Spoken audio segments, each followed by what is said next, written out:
안녕하세요. 안녕하십니까. 네, 정현의 가업승계 정선입니다. 오늘 함께 해주신 분은 우리 정현의 가업승계 연구소 수석연구원이신 정하림 수석연구원님 모셨습니다.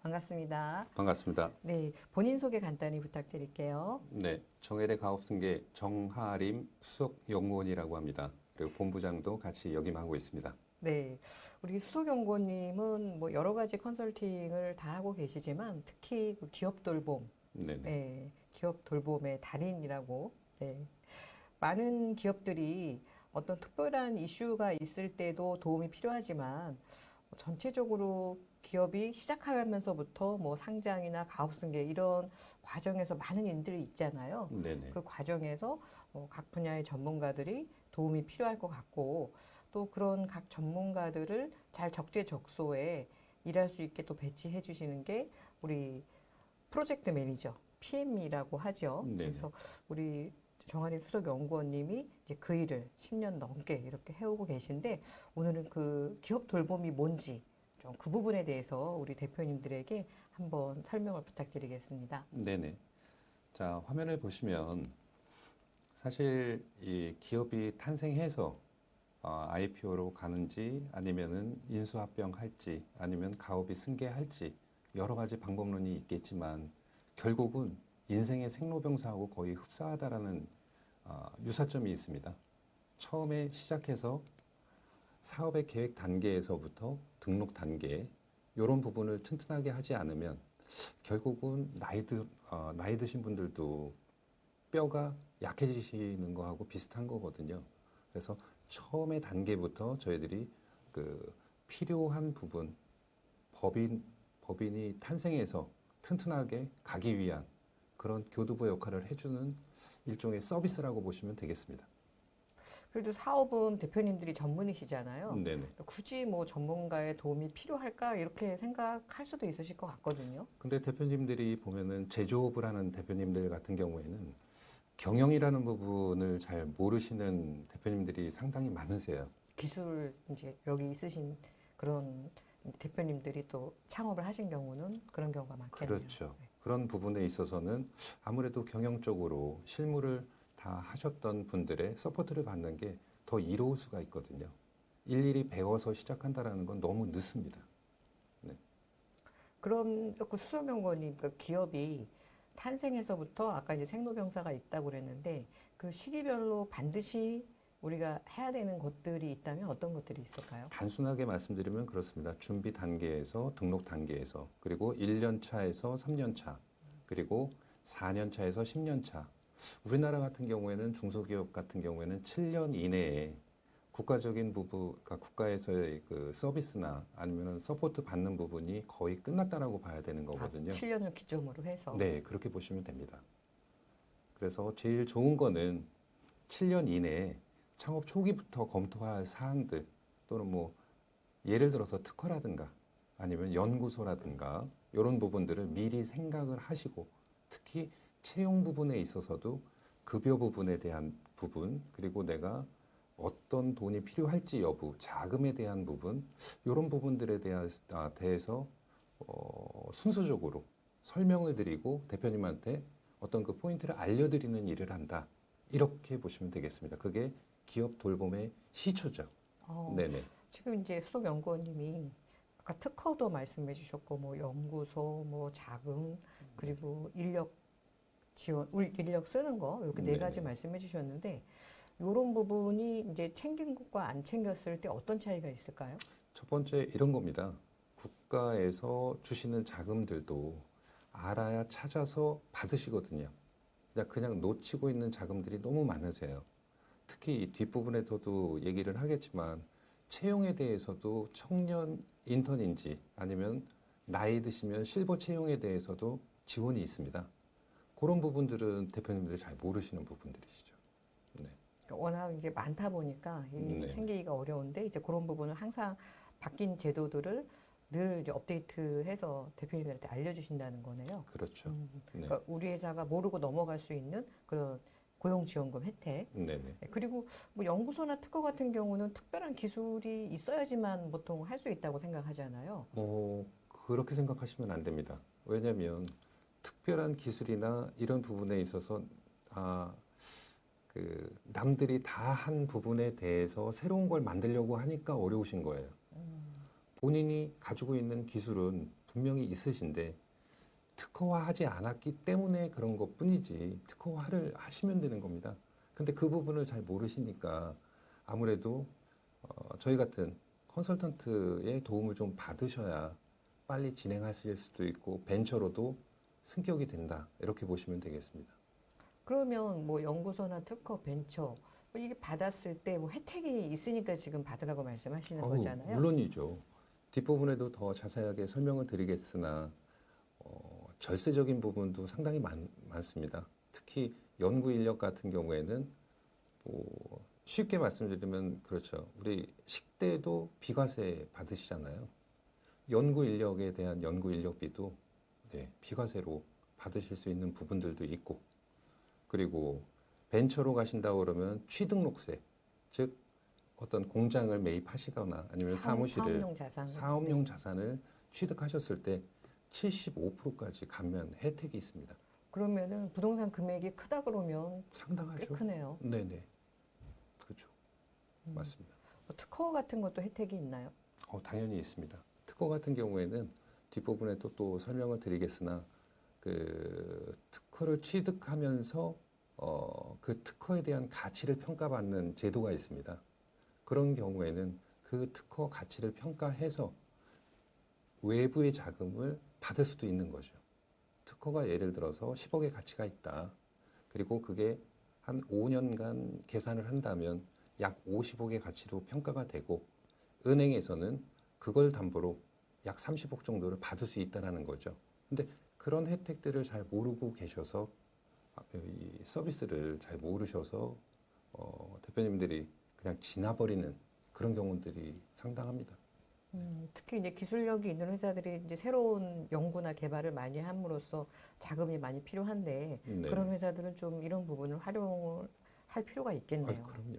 네. 맞습니다. 지금 이제 말씀해 주신 게 한 이제 7년 이내에 챙겨야 될 것들인가요? 네네. 맞습니다. 그래서 제가 법인의 라이프 사이클이라고 해서 이렇게 화면을 만들어 봤는데요.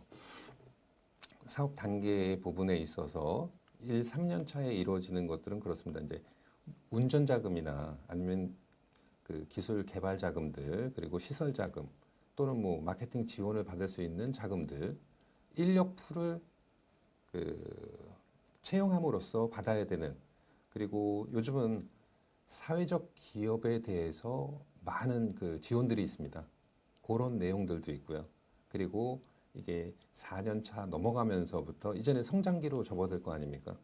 성장기로 넘어가긴 하지만 실제적으로 사업 확장을 하기 위해서 독립법인을 설립한다든지 또 M&A를 해야 된다든지 이런 부분에 있어서도 국가에서 지원되는 금액들도 있거든요. 본인이 알아서 하는 게 전부는 아니다. 혜택을 좀 받으셔도 괜찮다. 그러나 그 혜택을 잘 모르시기 때문에 이런 기업 돌봄 서비스를 받으셔야 된다는 겁니다. 네. 어떻게 보면 이제 기업 돌봄이라는 게 내가 받을 수 있는 혜택을 각 전문가들이 최대한 챙겨서 우리 네. 프로젝트 매니저를 통해서 하나의 통로로 원스톱 서비스가 가능한 거네요. 네, 그렇게 보시면 되겠습니다. 결국 나중에는 또 가업 승계하는 데 있어서도 이게 많은 도움을 주고 있거든요. 네. 네, 사업 전환까지 네네. 이런 부분들은 좀 많이 아신다곤 하지만 워낙 내용이 방대하고 또 부서가 또 워낙 많잖아요. 기업 네, 관련된 맞습니다. 부서들이. 네. 그래서 다 챙긴다는 게 정말 쉽지는 않을 것 같네요. 네. 그래서 이제 대표님들이 고민 사항들이 뭐 여러 가지 있겠으나 도표로 살짝 그냥 그림으로 만들어 봤는데요. 이게 이제 매출은 늘어나는데 수익이 좀 늘지 않고 또는 뭐 어떻게 조직을 관리할지 이런 그 많은 고민들을 가지고 계시고 특히 또 기업 가치가 많이 올라가지 않습니까? 그리고 조세 정책에 우리 회사가 어떻게 적절하게 대응하고 있는지 이런 부분들은 대표님들이 꼭 챙기셔야 되는 부분이라고 생각을 되고요. 네. 그래서 요거는 실제 이제 우리 정하림 수석연구원님이 10년 넘게 이 일을 하시면서 현장에서 대표님들의 고민을 좀 들으신 거를 이렇게 또 인포그래픽으로 네, 직접 네. 정리하신 거네요. 네, 네. 메이드 인 정하림 맞습니다. 네, 네, 네. 아무래도 이제 현장의 내용이 가장 중요하잖아요. 그래서 네네. 현장에서 상담하시다 보니 지금 이런 고민들이 가장 많았다라는 거네요. 네. 음, 특히 이제 다음 화면 보면 이제 관리나 매출이나 전략적인 부분, 인재 부분들은 대표님들이 많이 아는 분야세요. 그런데 이제 또 외부의 리스크나 아니면은 자금이나 평가 이런 부분들은 또 외부에 있는 컨설턴트들이 더 많이 알고 있는 경영적인 부분이란 말이죠. 이제 그런 부분을 놓치시는 걸 저희들이 이제 설명을 드리고 거기에 필요한 부분을 찾아서 끼워드리는 겁니다. 네. 저, 아무래도 이제 리스크 같은 경우는 좀 내부에선 잘 알기가 어렵죠. 맞습니다. 그래서 사실 세무조사 나오기 전까지는 그 문제점을 파악하고 있는 대표님들은 거의 없으세요. 음, 그래서 저희는 사전 모의 세무조사까지도 그 리스크에 대한 대응 방법이나 매뉴얼이 있습니다. 그래서 이제 대표님들 그 기업 돌봄을 받으시는 대표님들은 이제 내가 세무조사가 좀 걱정된다 그렇다고 네. 하면은 미리 사전에 좀 진단을 통해서 어, 실제 조사가 나왔을 때 무엇을 보는지 좀 이런 걸 네. 체크해 드리겠네요. 네, 맞습니다. 그리고 또 특히 경영자들에 대해서 그 사실 분쟁이 있는 경우들이 있거든요. 형제 간의 분쟁 또는 뭐 다른 법무 분쟁 또 소송 이런 부분에 있어서는 결국은 변호사님의 도움을 안 받으실 수는 없거든요. 그래서 저희들이 그 부분까지도 네, 캐치해서 서포트하고 있습니다. 네. 법무 분쟁, 소송, 경영자의 소득 디자인. 워낙에 이제 방대하다 보니까 대표님들이 저걸 어떻게 다 하지라고 의아할 정도로 좀 내용이 되게 광범위한데, 네, 네. 간단하게 말씀드리면은요. 저희는 중소기업 상담 회사 등록증 있는 회사고요. 중소벤처기업부 장관님께서 도장 딱 찍어놓은 요 화면을 보여드리겠습니다. 네. 네, 네. 그 다음에 또 요 화면을 보시면은 기업 절세 전략이라고 제가 이렇게 표기는 해봤는데요.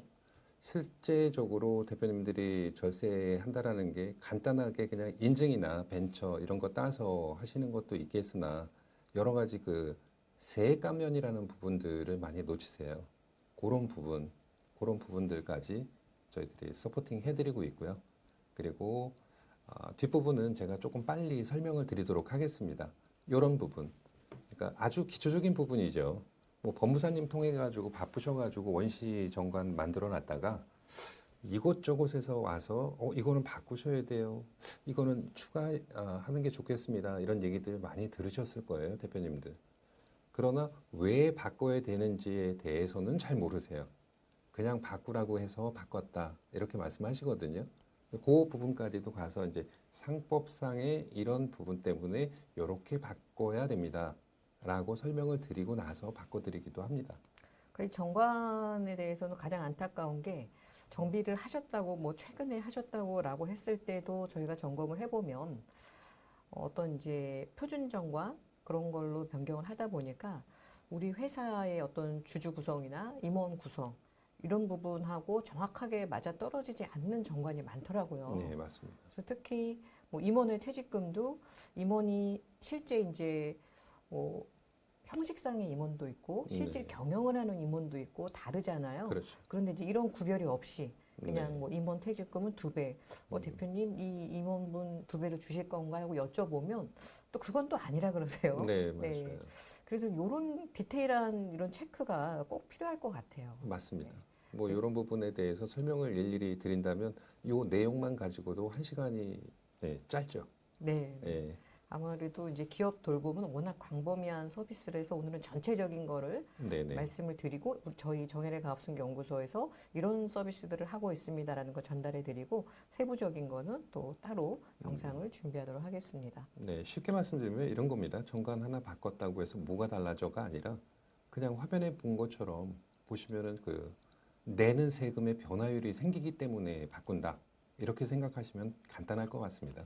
이거는 좀 의아하실 것 같아요. 정관은 네, 상법상 어떤 이제 문제가 생겼을 때 네, 정관 자체가 이제 근거가 돼서 내가 그런 어떤 행위를 한 것을 이제 증명하기 위한 그런 제도 정비라고도 생각하는데 네, 정관 변경과 세금이 이렇게 변경이 돼? 라고 좀 의아하실 것 같거든요. 네네. 네, 이런 부분은 나중에 2차 때 네, 디테일하게 또 설명을 드리도록 하고요. 네, 네. 그거 말고는 이제는 대표님들이 늘 스타트업 시작하시면 항상 돈이 필요하시잖아요. 그렇죠. 네. 네. 근데 기업 자금 지원을 받는 방법도 대표님들이 그냥 개인 사업하다가 특히 법인으로 바로 전환하신 분들 같은 경우에는 신보하고 기보 쪽 자금 말고는 잘 모르세요. 그래서 여러 개 중소기업청 자금도 있고 중소기업 진흥공단 자금도 있고요. 지방자치단체에서도 주는 자금들이 있습니다. 그런 것만 잘 챙긴다고 하더라도 뭐 기업 운영하시는데 큰 도움 되겠죠. 네. 이런 부분들 네. 오히려 이제 중소기업진흥공단이나 지방자치단체 쪽이 더 유리한 자금들이 많은데 좀 많이들 모르시는 것 같아요. 네, 그 부분을 잘 모르고 있는 것 같아요. 음, 근데 중요한 거는 실제적으로 이 재무 비율이나 재무 이격도를 좀 준비를 해 주셔야 되거든요. 뭐 실제적으로 매출 원가 부분이나 당기순이익 부분 단순하게 대표님들은 그렇게만 알고 계세요. 부채 비율만 낮추면 된다? 그렇죠. 뭐 네. 유동 비율, 부채 비율 대표적으로. 네. 네네. 부채 비율 낮추는 거는 제일 단순한 건 그거죠. 자본금 늘리시면 돼요. 근데 중요한 거는 그 부채 비율이 왜 진짜로 이렇게 나왔는지 여부를 파악을 빨리 하셔야 된다라는 거죠. 실제 재고하고 맞춰도 보셔야 되고. 그런 부분까지 저희가 서비스 해드리는 게 바로 기업 돌봄 서비스라고 하고요. 또 다음 화면에 보시면 이제 신용 등급과도 이게 연동이 됩니다. 그냥 뭐 외부에서 어떻게 평가되는지 여부, 대표님들은 그냥 재무 비율 분석이나 이런 부분 잘 모르시기 때문에 정확히 본인이 어느 정도의 신용 등급을 가지고 있는 법인을 운영하고 계신지 그걸 잘 모르세요. 근데 이런 부분에 신경을 안 쓰시면 나중에 신용 대출 관리하는데 문제가 분명히 생깁니다. 그래서 이 그림을 옥수수로 표현을 해봤는데요. 위에서부터 어, 아주 CR이 굵고 튼튼한 기업들 트리플 A라고 합니다. 트리플 A 아주 우수하죠. 중간 정도 되신다 그러면은 양호하는 게 BB. 그래서 보통 우리 회사는 더블 B 정도 돼 이렇게 알고 계신 대표님들이 많으시고요. 물론 이제 CCC나 그 밑으로 내려가면은 거의 부실한 기업이다 이렇게 보시면 되겠습니다. 실제적으로 매출처나 확대를 할 때 증대시키고 기업 간의 거래에 있을 때 신용 등급은 중요하죠. 그 중에 하나는 정부 입찰을 받거나 자금 조달을 할 때 특히 은행 이자율이 달라집니다. 남들이 4%, 5%쓸 때 신용 등급이 좋으시면 한 단계 더 낮은 금리를 쓸 수가 있거든요. 그래서 대출의 또 한도도 달라집니다. 이런 부분은 신경을 써야 되는 부분이라고 말씀드리고 싶어요. 그러네요. 네. 법인의 어떤 비용하고 직결되겠네요. 그럼요. 그리고 이런 것들은 또 정책 자금하고도 바로 직결이 됩니다. 화면 보시면 알겠지만 정책 자금에 대해서는 실제 정부 출연금이라는 부분들이 있어요. 근데 이 부분은 잘 모르시더라고요. 그냥 빌려서 쓰면 이자 내면 되는 돈 이렇게 생각하고 계시는데 아닙니다. 정부에서 무담보 무이자로 지원되는 게 있어요. 그리고 상환을 하는데 일부 상환인 경우들이 많습니다. 그렇다면 우리가 꼭 필요한 부분이다. 그러면 보조금도 받아주시면 되고요. 지원금도 쓰시면 되고 출연금도 쓰시면 되는 겁니다. 그러나 중요한 거는 그 안에 본인이 그런 기업에 속해야지만 된다라는 거예요. 무담보 무이자 그러니까 저도 귀가 쫑긋한데 그것은 아무나 받을 수 있는 건 아니고 그럼요. 이제 그 영역에 속해 있어야 되는데 아까 쭉 설명해 주신 것들 뭐 신용도라든지 뭐 이런 부분들이 이제 그 영역 안에 들어가 있는 기업들에 한해서 혜택이 가능할 것 같네요. 네, 쉽게 말씀드리면 다들 똑똑하다고는 하나 학교에서는 학생 회장은 한 명 뽑잖아요. 이 부분은 있습니다. 예, 그 안에 들어가야 된다라는 말입니다. 그러면 수석연구원이 우리 기업 네. 돌봄 서비스가 조금 이렇게 좀 재무 그러니까 신용도라든지 외부에서 봤을 때 조금 네네. 부족해 보이는 회사들이 제대로 좀 평가받을 수 있게 좀 그런 돌봄도 가능하겠네요. 물론입니다. 기초적인 부분에서부터 그 설명드리면서 그 기업의 성장 과정을 대표님하고 얘기를 들을 거 아닙니까? 그러면 그 안에 숨어져 있던 가지급이나 이런 부분들도 찾아서 저희들이 원래대로 복원도 해드리고 있고요. 그리고 미리 냈던 세금에 대해서도 돌려받을 수 있는 제도가 있습니다. 여기 화면을 보시면은 이 조세 특례 환급이라는 게 있어요. 이런 부분은 뭐냐면 일반 연구 인력들에 대해서도 적용을 안 하고 계셨던 대표님들도 계시더라고요. 연구소는 만들어 놓고 그런 것들은 그러면 나는 2년 3년 동안 그런 부분에 대해서 세금이 그러니까 안 내도 되는 세금을 더 냈단 말이에요. 그런 경우에는 또 경정 청구라는 프로그램들도 있거든요. 근데 이런 부분들, 근데 경정 청구는 아무래도 대표님들이 좀 조심스러워하세요.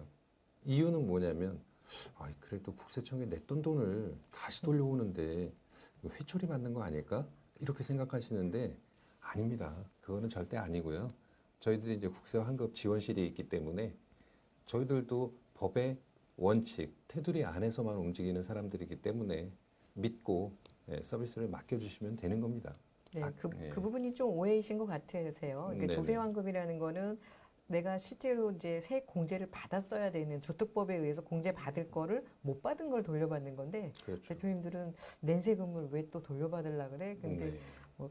그 내가 원래 받아야 할 공제 금액입니다. 그래서 미움을 사실 일은 없습니다. 네. 네, 네. 근데 전문가 분들하고 세무사님들은 아세요. 그렇지만 세무사님들은 또 바쁘시잖아요. 기장만 하시느라고 좀 바쁜 부분들도 있고 하다 보니까 놓치는 경우들이 좀 상당히 있습니다. 네. 아까도 말씀드렸지만 이제 가지급금 같은 경우에는 어떤 이제 문제들이 좀 많이 생기고 있어요. 그림 보시면 아시겠지만 저게 언젠간 터질 폭탄이라고 보시면 되거든요. 사실 이제 법인세 증가하는 부분들도 있겠으나 이거는 사실은 나중에 저희가 정액의 가업승계 아닙니까? 가업승계 그 대표님들 많이 만나다 보면은 요 부분에서 이제 딱 잡혀 계세요. 발목이. 그 가지급금이 작은 데는 뭐 5, 6억 요 정도 되겠으나 조금 큰 기업에서는 수백억이 넘기도 합니다. 예. 이 그림 보니까 개가 물어 네, 네, 네, 네. 이 발목을 결국은 이 발목을 잡는 게 가지급이죠. 언젠간 맞습니다. 터지지 않을까 싶어요. 네, 이게 뭐 가업승계 할 때, 뭐 매각할 때, 청산할 때 다 그때 이제 폭탄이 터지는 것 같습니다. 네. 그래서 저희들은 이런 가지급까지도 즉시 해결해 드리고 있다. 이렇게 저희들이 말씀드릴 수 있고요. 물론 가지급을 처리하는 데 있어서는 여러 가지 방법론이 있겠죠. 특히 이제 대표님들이나 사모님, 뭐 자녀분들한테 주식이 좀 있을 경우에는 자사주를 이용해서 많이 사용하기도 하거든요. 네.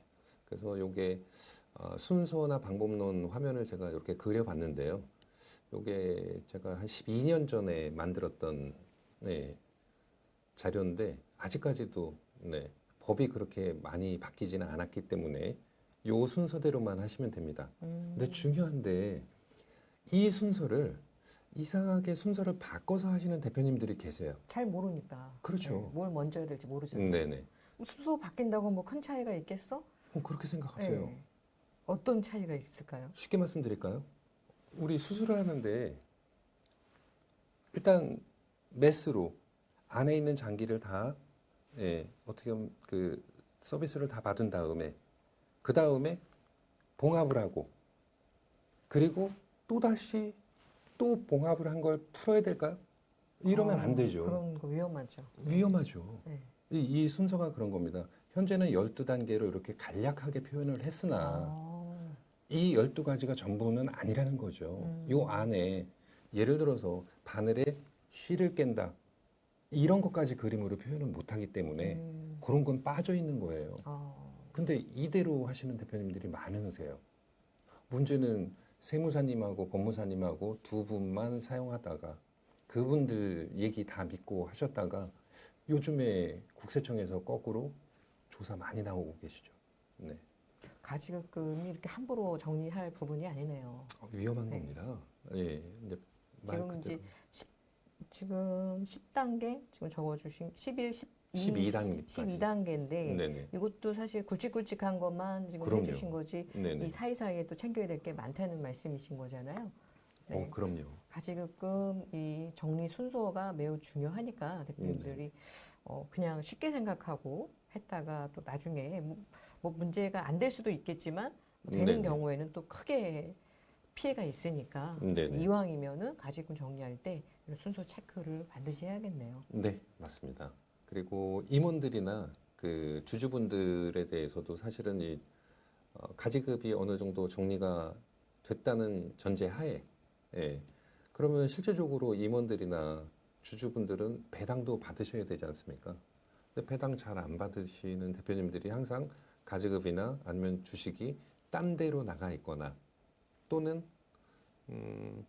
그 주식을 직원한테도 줬는데 직원이 퇴사해서 연락이 안 된 거나 또 이런 부분들도 있거든요. 네, 저도 네. 봤습니다. 네. 네네.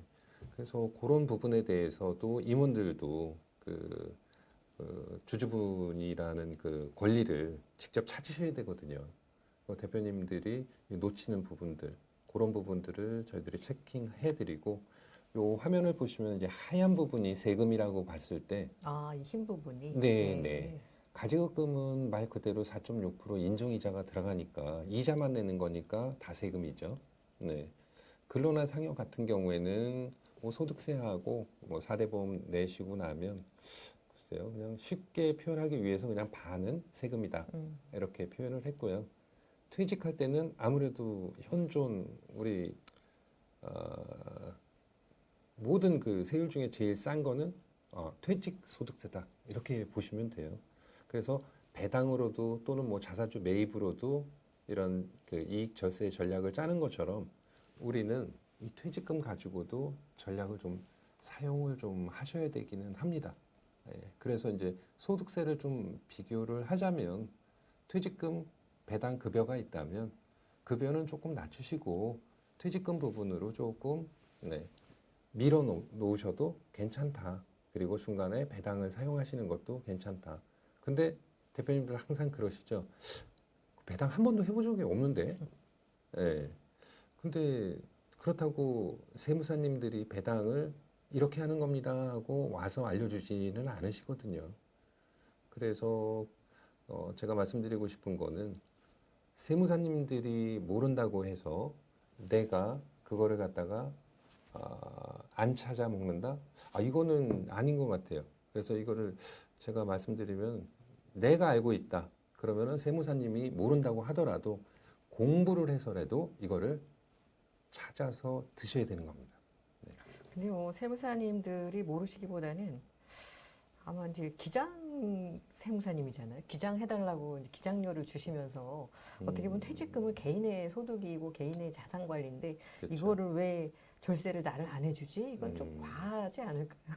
뭐 그렇게 생각하실 네. 수도 있죠. 왜냐하면 세무사님들의 입장과 대표님의 입장이 좀 현저하게 다르기는 해요. 네. 세무사님 입장에서는 적은 기장 비용으로 이런 서비스까지 굳이 해야 할까? 그렇죠. 기장인데 기장만 잘해주시면 그게 네. 감사한 거죠. 네네.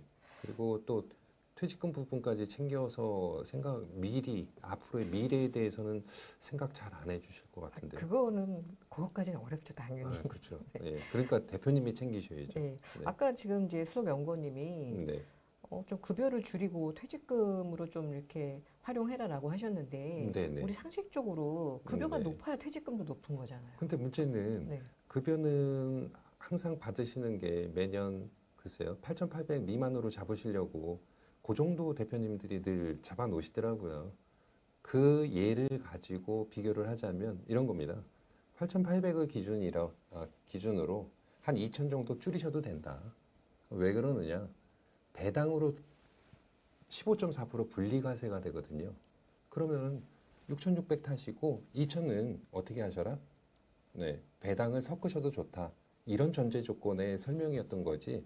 무조건 급여를 낮추라는 거는 그건 말이 안 그렇죠? 되죠. 네, 좀 오해하실까봐 제가 예. 한 번 더 여쭤봤고요. 또 사실 임원의 퇴직금은 직전 3년의 이제 연봉으로 계산을 하다 보니까 네네. 뭐 퇴직 기간이 좀 남았다면 지금 소득이 다른 소득이 많으시면 좀 급여를 좀 조정했다가 네. 예, 퇴직 직전에 좀 올리셔도 퇴직금은 맞습니다. 충분히 원하시는 금액을 맞출 수 있으니까 그럼요.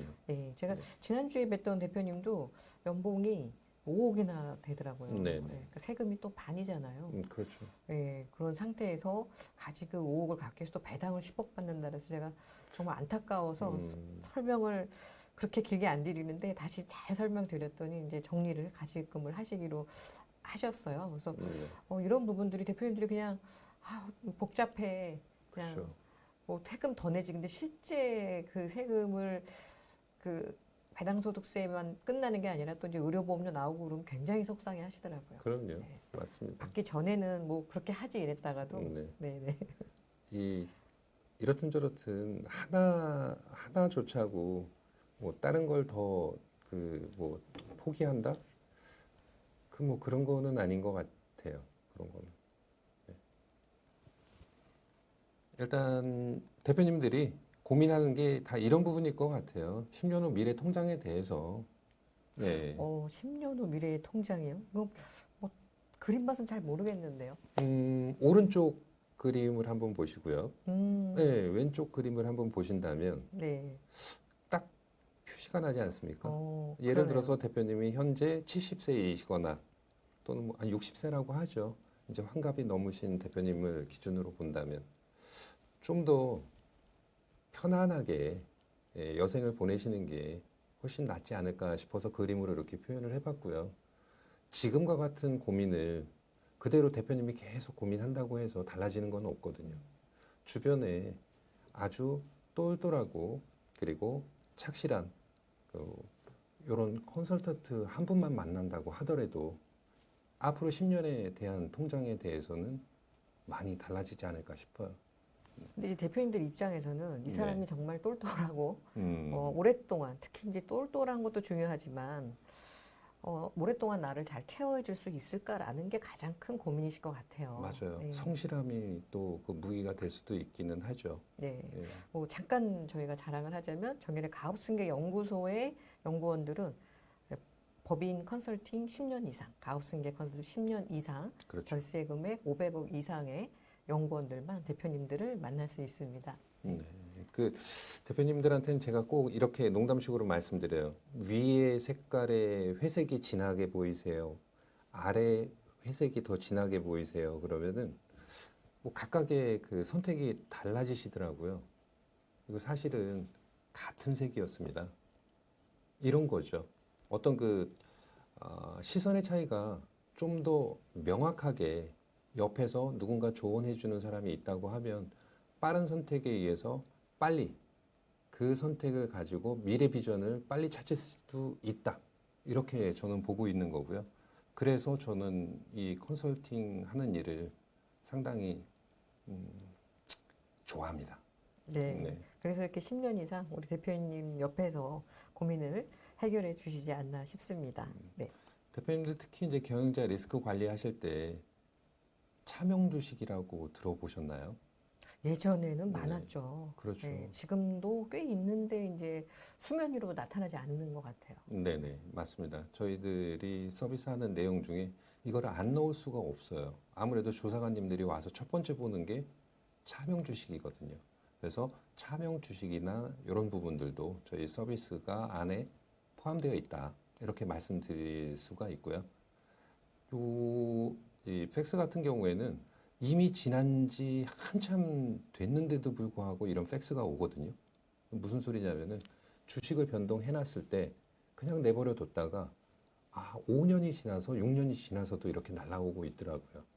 그런 것들에 대해서는 잘 생각을 해야 된다. 특히 특수관계인의 범위를 모르시고 이 일을 행했다가는 크게 낭패 보신다. 이런 부분을 말씀드리고 싶어요. 몇 년 전에도 그 대표님 액면가루 갖다가 움직여 놓으셨더라고요. 몇 년 전에요. 네. 근데 아직까지는 안 나왔어요.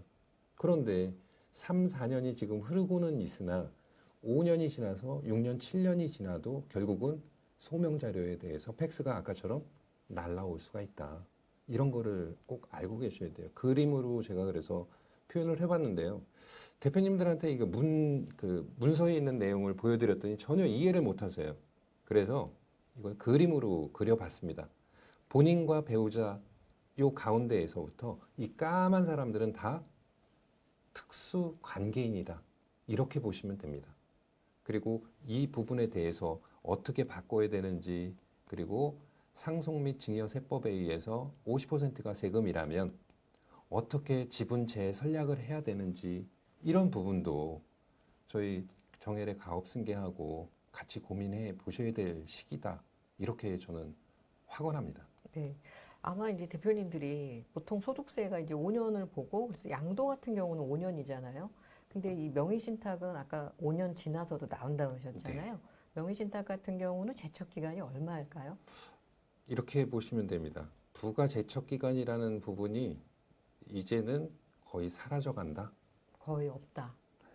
그 그렇게 보시면 이유는 돼요. 예전에는 뭐 15년 6개월 이렇게 그렇죠. 얘기들 했잖아요. 보통 살인을 저질러도 15년 갑니다. 그런데 이 세금에 대해서는 15년 3개월이 갑니다. 제일 길다라는 거죠. 그러면 15년이 넘으면 되지 않을까? 예, 그러면은 땡큐죠. 근데 문제는 그 전에 문제가 항상 터지니까 문제라는 거죠. 예. 암은 그런 겁니다. 이미 암이라고 선고했을 때 기수가 낮으면 금방 고칠 수 있는 거지만 5기 때 알아버리면 무슨 의미가 있겠어요. 그래서 미리미리 준비를 하셔야 됩니다. 네. 보통 11년, 뭐 14년 차에도 많이 조사 나오더라고요. 네, 맞습니다. 네. 그리고 요즘은 이제 자녀분들한테 뭐 주식을 이용해서도 뭐 그 절세를 많이 하시지만 실제적으로 아까도 말씀드렸던 대로 어떤 그 벤처기업 또는 어떤 이제 창업을 자녀가 하면서 거기에 대해서 과세를 특례해주는 그런 제도가 있어요. 그런 제도를 잘 이용하시면 아무래도 많이 공제받을 수 있는 부분들도 많습니다. 그래서 이거를 그림으로 간단하게 표현을 해봤어요.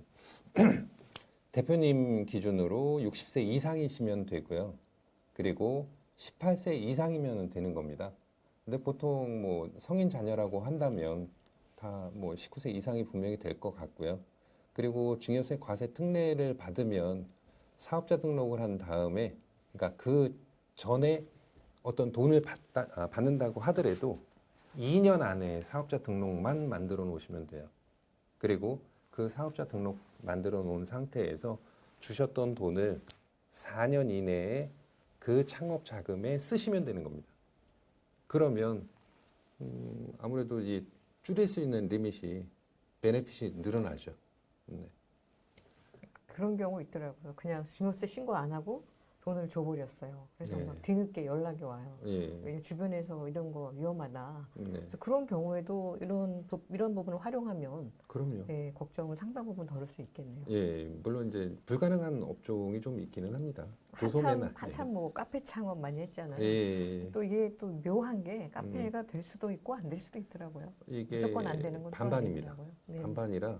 근데 이제 저희 같은 그 분들과 미팅을 하고 진행하면은 통과가 되고, 안 되는 경우들도 있고, 뭐 그러니까 네. 그거는 이제 선택 사항이다. 그렇죠. 카페가 예. 초창기엔 됐었는데 하도 많이 하니까 이게 또 안 네. 되는 업종으로 바뀌었다가 예. 업종을 잘 하면 또 네. 그래서 이제 또 이런 부분도 있죠. 법인을 설립한 다음에 또 이제 대여금을 좀 주시는 이런 경우들도 좀 있습니다. 요거는 이제 디테일한 부분들이고, 네, 네. 그리고 요거는 또 우리 그 정혜래 유튜브에 있는 내용들이기 때문에 요건 간단하게 그냥 그림으로만 표현해 드렸고요. 네. 그러니까 이자를 지급하지 않아도 이제 증여에 대한 문제가 없는, 일정 금액까지는. 네, 맞습니다. 네. 일정 금액까지는 이렇게 생각해 주시면 됩니다. 그래서 물론 이걸 가지고 가업승계에도 많이 사용을 하고 계시거든요. 네, 이런 부분들도 서비스에 있다. 그리고 개인 투자조합이라고 해서 요즘은 투자 공제 부분이 있습니다. 이제 투자조합에 어느 정도의 금액을 출자하면 그게 비용 처리되는 그런 소득 공제율 부분이 있거든요. 이런 것도 잘 이용하시면 큰 도움 될 수 있다. 네, 이렇게 말씀드릴 수 있습니다. 그러니까 뭐 자녀 기업에 직접 대여를 해줘도 되겠지만 또 이런 네. 투자 조합을 만들어서 도움을 줄 수도 있겠네요. 예, 맞습니다. 물론 뭐 이 아무리 자녀 기업이지만 그런 투자 가치가 있다는 것을 어느 정도 좀 자료 준비가 필요할 것 같네요. 당연하죠. 네. 네, 맞습니다. 그래서 저희들이 가업 승계에도 많은 도움을 드리고 있는 게 사실이고요. 그리고 정혜래 가업 승계 말 그대로 가업 승계는 천천히 지금부터 준비를 하셔야 되는 작업이라고 보고 있습니다. 그리고 사실은 이게 세법들이 사라지고 있거든요. 이 세법들이 보면은 2012년도 이전과 또 그 이후로 그리고 퇴직금도 대표님들 알고 계시는 3배수에서 또 2배수로 줄어드는 지도 벌써 한 4년 돼가죠.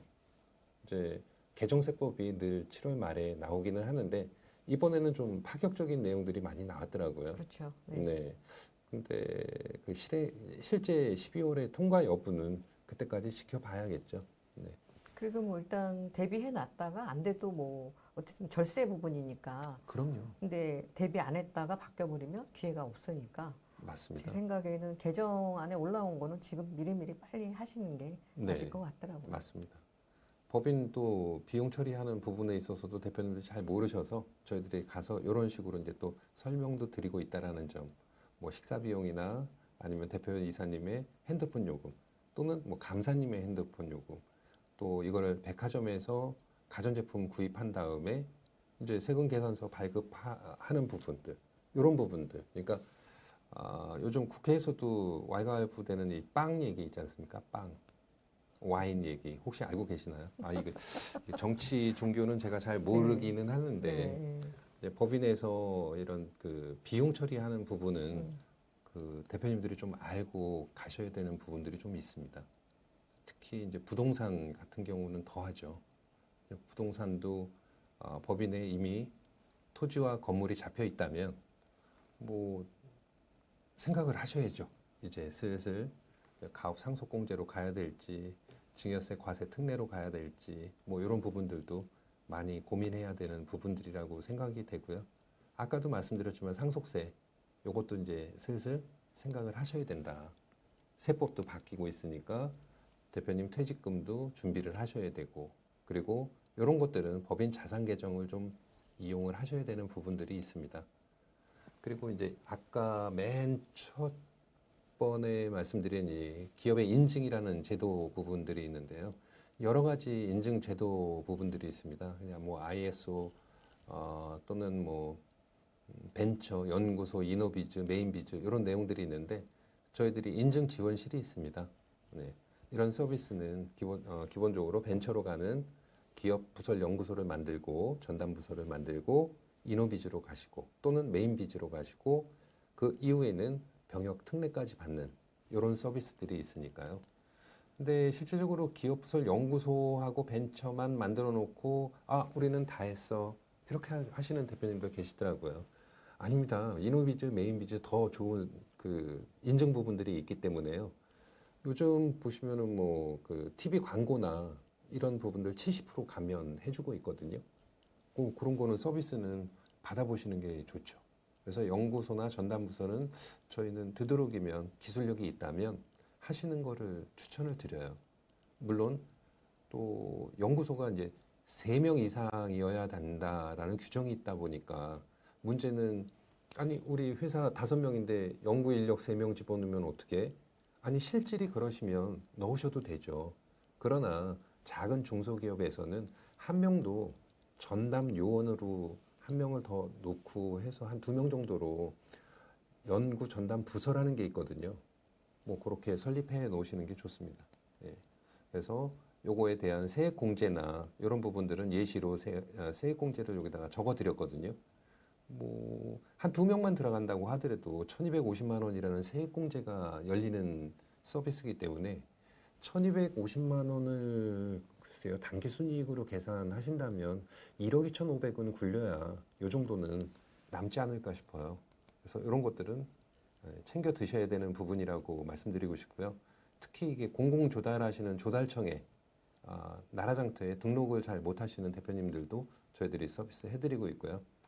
그리고 4대 법정 의무 교육, 뭐 당연히 하고 계시겠지만 예, 저희 서비스 안에 있고요. 그리고 이런 부분들 무상으로 제공되는 법정 의무 교육들. 요즘은 돈 받고도 여기저기서 많이 전화 온다고 대표님들이 하고 계시더라고요. 저희들 무료로 예, 제공되고 있고요. 그리고 저희들은 격리 업무도 도와주는 ERP도 개발을 하고 있습니다. 이런 서비스도 네, 받아보심이 좋지 않을까 또 이제 싶어요. 회원사들이 지금 뭐 2년간 무상으로 받는 네, 맞습니다. 네. 그리고 국가에서는 뭐 핵심 인력 성과 보상제나 이런 내용들이 있는데도 불구하고 대표님들이 잘 모르셔서 못 받고 계시는 부분들이 있으시더라고요. 이번에 이렇게 이제 세법 개정안에 이 네. 성과 보상제 도입한 회사들의 어떤 뭐 세액 공제 부분하고 그게 이제 올해까지 끝나는 건데 이제 이어졌고 네, 특히 직원들이 좋아졌더라고요. 네, 이 맞습니다. 성과 보상제 인증받은 회사들은 그 성과 보상은 비과세 해주는. 맞습니다. 비과세입니다. 이거 정말 희소식인 것 같아요. 네. 네. 그리고 또 5년 동안 그 원금에다가 복리까지 얹어가지고 주거든요. 뭐 상당히 좋죠. 특히 이제 요즘 그 스마트 공방이라고 있는데 그 스마트 공방에 대한 지원 항목들이나 이런 내용들을 잘 파악하셔가지고 받으시면 작은 소상공인들한테도 도움이 많이 되고 있습니다. 스마트 공방은 주로 제조 쪽인가요? 제조도 있고 서비스 부분도 있고요. 어. 그러니까 공정을 개선하는 데 필요한 거는 아무래도 제조업에서 음. 필요하다고 보시면 되고요. 서비스 복합형이라는 부분은 서비스 단계에서도 지원이 가능하고 꼭 제조가 아니어도. 예, 네. 제품 기술에 대해서도 또 서포트가 되고요. 뭐 여러 가지가 있습니다. 그래서 스마트 공방도 작은 기업이라면 한번 생각해 볼 만한 가치는 있습니다. 특히 노무 쪽은 요즘 5인 이상 기업에서는 당연히 기본적으로 해야 되는 부분들이고요. 그래서 제가 노무라는 부분을 대표님은 어떻게 하셔야 되느냐 하는 부분을 간단히 설명을 드리자면 요런 데 안 끌려가시면 되는 거예요. 노동청, 노동위원회, 근로복지공단 요런 데만 안 끌려가시면 되기는 하는데 문제는 사실 이 근로복지공단은 전 좋은 데인 줄 알았는데 보통 여기 갈 때는 안 좋은 일로 많이 가시나 보죠? 네, 맞습니다. 이 노동위원회 같은 경우에는 이제 해고 잘못했다가 가셔가지고 나이도 젊은 분들이 행정관들이 네, 약간의 반말을 섞어가면서 네, 기분 나빠하시는 대표님들 상당히 많으세요. 네, 현금이 오갈 때는 문제가 되지 않습니다. 인연의 고리를 이게 끊어지는 순간, 제가 그래서 그림을 이 끈으로 표시를 해봤는데요. 요 끈이 딱 끊어지는 순간에 생기는 게 노무 문제입니다. 그래서 노무에 대해서는 많이 신경을 써야 되는 부분들이기도 하고요. 그리고 근로기준법에 대한 이 벌칙 조항들이 상당히 셉니다. 그래서 이 내용을 모조리 다 알고 있는 대표님들은 없다고 봐요. 그래서 노무사님 통해서도 서비스를 받고 있으나 저희들은 그 서비스가 정확히 받고 있는지는 더블 체크해 드릴 수는 있다. 이렇게 보시면 되겠습니다. 이게 심한 경우에는 형사처벌까지도 있네요. 네, 맞습니다. 뭐 과태료만 내는 게 아니라 그냥 그 벌금이 상당합니다. 네, 작지 않습니다. 징역까지 가는 경우들도 있고요. 그래서 그런 부분들은 체크를 해야 될 부분이라고 생각됩니다. 이제 뭐 다는 못 외우겠지만 적어도 이런 형사처벌까지 가는 거는 꼭 기억은 하셔야 될 것 같은데요. 그럼요. 최소한 그 근로자하고 싸우셨을 때, 이런 문제가 있어서 나중에는 어떤 그 불이익이 나한테 오는지 정도는 알고 대비를 하셔야 됩니다. 네. 그리고 임금 대장도 분석을 좀 하시긴 하셔야 돼요. 물론 뭐 5인 미만이라고 그러면 크게 문제가 되지는 않겠으나 뭐 50인, 100인 정도 되신다고 한다면 저희들이 가서 체킹하다 보니까 이게 큰 차이가 나더라고요. 그래서 실무적인 부분도 그 실무자를 다 100% 믿으시는 거는 좋기는 한데요. 예, 이런 부분들도 있으니까 더블 체크한다? 이렇게 생각하시면 됩니다. 예, 일을 제대로 하고 계신지. 그리고 요즘은 이제 근로자하고 기업하고 맨날 싸우는 것만은 아니에요. 좋은 것도 있어요. 사내 근로복지기금이라고 있거든요. 이런 것들은 기금 운영하는 데 있어서도 세법적인 측면을 조금 떠났다고 보셔야 돼요. 네. 네. 죄송한데 아까 우리 그 임금 대장 분석 말씀해 주셨잖아요. 네네.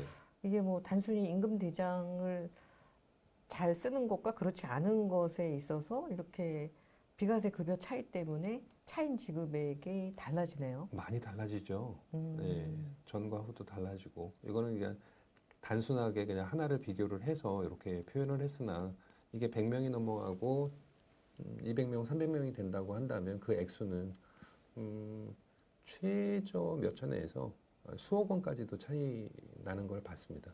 어, 네. 대표님이 대신 제가 대표님한테 그 말씀을 드려요. 이게 실무자가 잘못했다고 꾸지람 하실 일은 아닙니다. 그분도 모르고 있었기 때문에 그랬던 거니까 이제부터 잘하면 됩니다 하고 네, 실무자하고 미팅을 같이 해요. 아, 네. 네네. 지금 이제 사내근로복지기금 하다 제가 앞에 게 너무 네네네. 대표님들 꼭 아셔야 될 것 같아서 질문을 한 번 더 드렸고요. 사내근로복지기금이 좋다는 건 아는데 기업에서 이제 도입을 못하는 이유는 대부분 이게 이제 관리가 어렵기 때문에 그렇죠. 도입을 좀 망설이거든요. 네네. 심지어는 이제 기금이 있으면 요것만 관리하는 직원이 최소한 한두 명은 있어야 된다. 이렇게들 알고 계세요. 네, 그렇게 알고 계시는데요. 저희들이 서비스 해드리는 부분에 있어서는 사내 근로복지급을 담당할 수 있는 직원한테 1년간 알려드립니다. 어떻게 장부를 준비를 해야 되는지, 그리고 정확히 모른다면 저희한테 콜해서 이거는 어떤 부분으로 나누어야 될지, 이런 설명까지는 다 해드리고 있어요. 물론 그게 힘드시다면, 저희가 기장까지도 맡아서 하고 있거든요. 그런 부분들은 걱정 안 하셔도 됩니다. 네.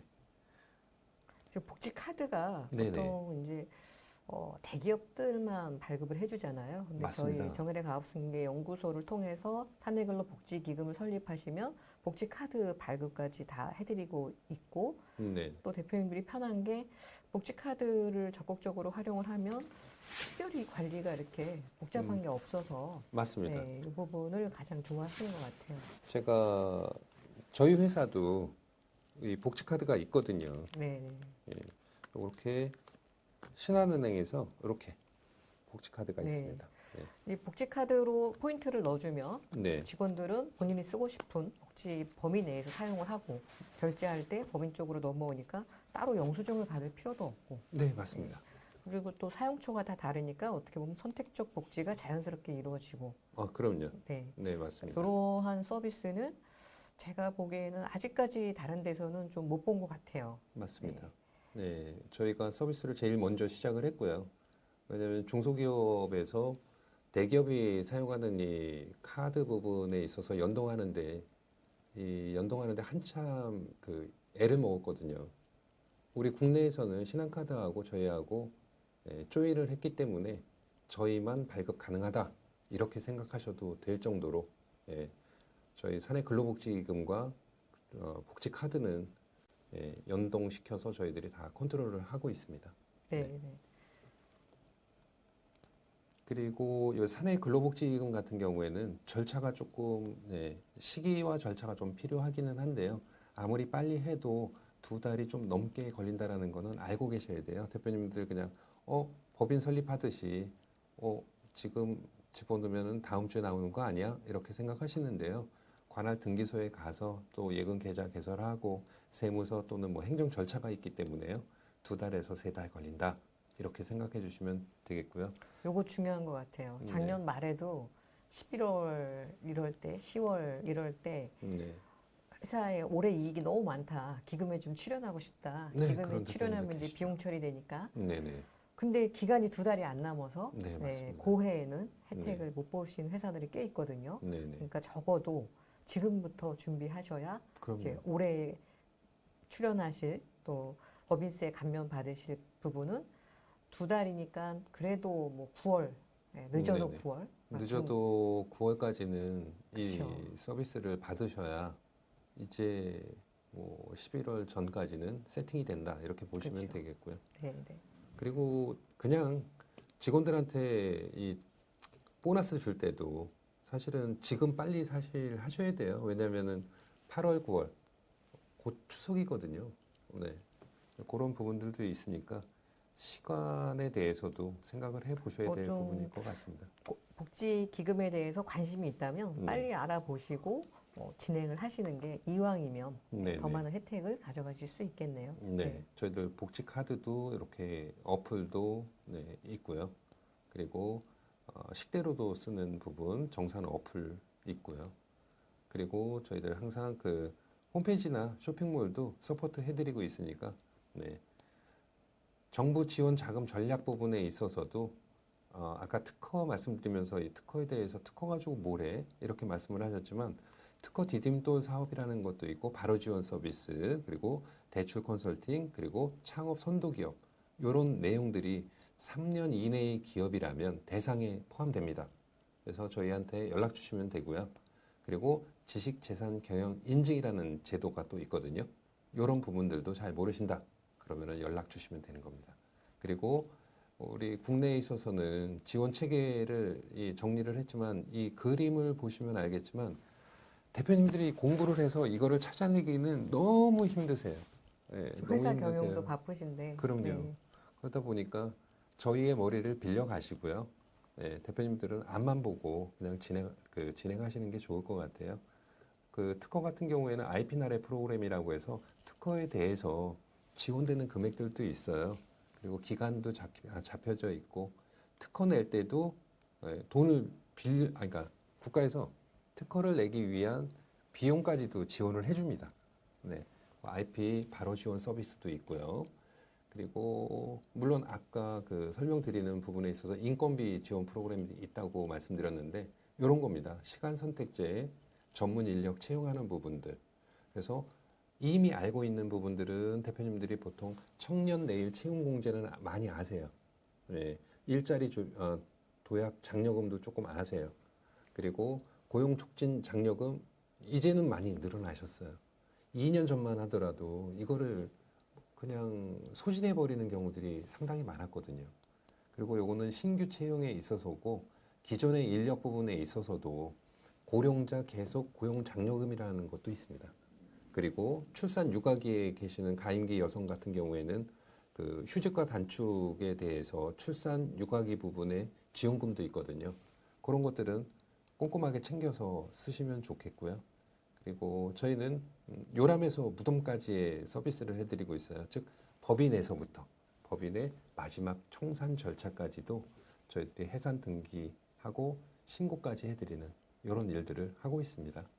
그래서 주로 근데 청산보다는 저희는 뭐 승계나 그렇죠. M&A가 많죠. 근데 예, 부득이 그 회사를 정리해야 될 상황이 요새는 꽤 많더라고요. 네 그래서 맞습니다.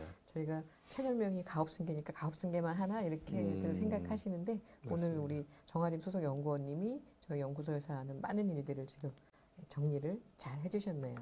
요거를 사실 그 제가 그림 그리면서 법인의 설립 단계에서 그리고 재도약 단계까지 한 5개를 나눠 봤고요.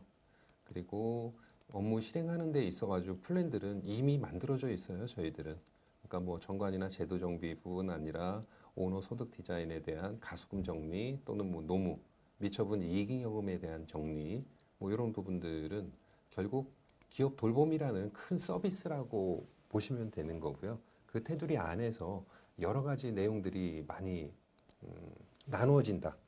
이렇게 보시면 되겠습니다. 그래서 사실은 저 훌륭한 골프 선수도 코칭 스텝이 있었기 때문에 그렇게 훌륭한 선수로 오래 뛰는 것 같고요. 앞만 보고 뛰는 대표님들한테 이 말씀은 드리고 싶어요. 그냥 일반적인 법인 운영에 대한 그 세무사님, 법무사님, 노무사님 정도만 알고 있으면 다 될 거다. 이렇게 생각하지 마시고요. 항상 저는 그 말씀을 드려요. 귀를 여시고 마음이 열릴 때 제 이야기가 들릴 겁니다 라고 말씀하거든요. 언젠가는 들리실 수 있어요. 지금은 귀를 막고 마음을 막았다고 하더라도 이 영상이 알려지면서 그래 이때쯤이야 라고 생각하신다면 언제든지 연락 주시면 되겠습니다. 네, 네. 그러니까 오늘 이제 우리 정하림 수석연구원님을 통해서 저희 정혜래 가업승계 기업 돌봄 서비스를 총망라해 주셔서 저도 정리가 되네요. 그러니까 대표님들이 생각하시기에는 저 많은 서비스를 어떻게 다 하지? 또 약간 걱정도 되실 텐데 이제 프로젝트 매니저가 전체적인 그리고 뭐 10년 넘게 기업을 돌보다 보면 어떤 게 필요한지를 다 알고 또 어떤 전문가를 배치해야 되는지 또 어떤 전문가가 우리 중소기업에 가장 도움이 될지 이런 게 이제 10년 동안 10년 이상 하셨기 때문에 네네. 가능한 일이 아닐까 싶어요. 물론 또 대표님들한테 그 말씀을 드려야지 된다고 생각하는 게 뭐냐면 저희 인원이 현재 1200명 정도 움직이고 있다고 보시면 됩니다. 그러니까 그런 서비스가 가능하겠죠. 네. 네네. 자, 마지막으로 우리 또 구독자 대표님들을 위해서 또 당부의 말씀 부탁드리겠습니다. 항상 대표님들 건승하시고요. 그리고 모르신다 연락 주십시오. 응원합니다. 네. 우리 정하림 수석연구원님께 이런 기업 돌봄 서비스를 받고 싶으신 우리 대표님들은 영상 하단에 정하림 수석연구원에게 상담 신청하기 링크를 클릭해 주시기 바랍니다. 네, 감사합니다. 감사합니다.